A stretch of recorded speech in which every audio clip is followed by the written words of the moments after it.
Okay, kabayan, sa araw na ito, public service muna tayo sa ating palatuntunang ating alamin. Ano po? Alam po ninyo, mayroon po tayong mga kaibigan na nagtatanong at naghahanap po ng mga paanunsyo na sinasabi nila na makatutulong po, lalong-lalo na sa ating mga senior kabayan.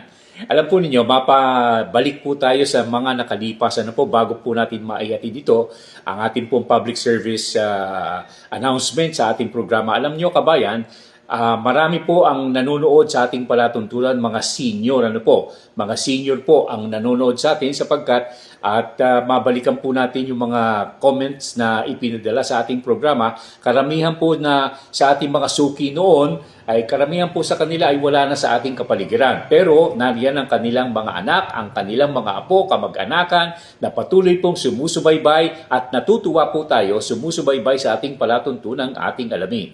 Mabalik po tayo, balik tanaw tayo kabayan.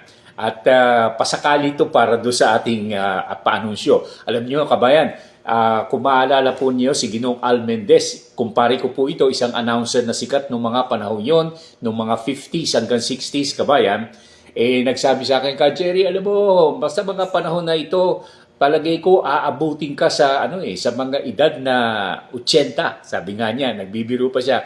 Sana naman, paring Al, sabi ko, sana naman umabot tayo at umabot nga po tayo rito. Napadako po ako doon sa tanong sa isang comment na tinanggap po ng ating programa. Sabi sa akin, Ka Jerry, hindi tama yung tinatawag na sinasabi mong Octoberian. Sabi niya, ang dapat yan, octogenarian. Ayan, octogenarian. Alam po ninyo, alam ko po yung octogenarian. Kaya lang, balikan po natin sa Al Mendez. Alam mo ka, Jerry, dapat para palagi ang mong maalala yung pag-inog ng mundo sa iyong pagtanda. At umabot ka sa 80, at umabot nga po sa 80 mahigit kabayan, 84, 85, palagi mong babanggitin sa iyong programa ang Octoberian. Umabot nga po ako sa 80, kaya Octoberian po ang tawag ko, hindi Octogenarian. At yan po kabayan ay isang bagay na personal. Okay, naalala ko tuloy yung isang kaibigan po naming mag-asawa. Sabi niya, alam mo Ka Jerry, para hindi ko makalimutan kung kailan ang aking edad, ang ginawa po niya, nagtato sa kanyang braso. Itinato po niya ang date ng kanyang kapanganakan kabayan para hindi daw niya makalimutan kapag siya ay tumanda na. Okay naman kabayan ko. At importante, sabi nga niya, lalo na sa mga panahong ito, tinatawagan po ang mga senior na pumunta sa SSS, Social Security System, para magpa-akop. Yung akop, hindi po yung namatay na congressman, hindi yun. At itong akop po, kabayan, ang annual appearance ng ating mga senior.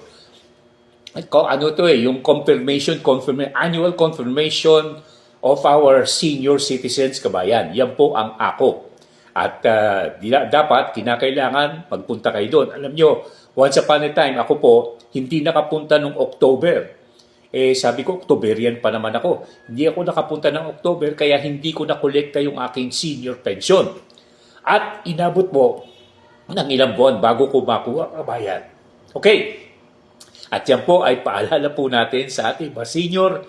Kung hindi kayo magtatato, sa inyong mga braso, ay dapat po ninyong isipin kung ilan at kailan po ang inyong pagpunta sa pagharap sa Social Security System, kabayan. Public service ng ating palatuntunan, ating alamin, kabayan. Sa araw na ito,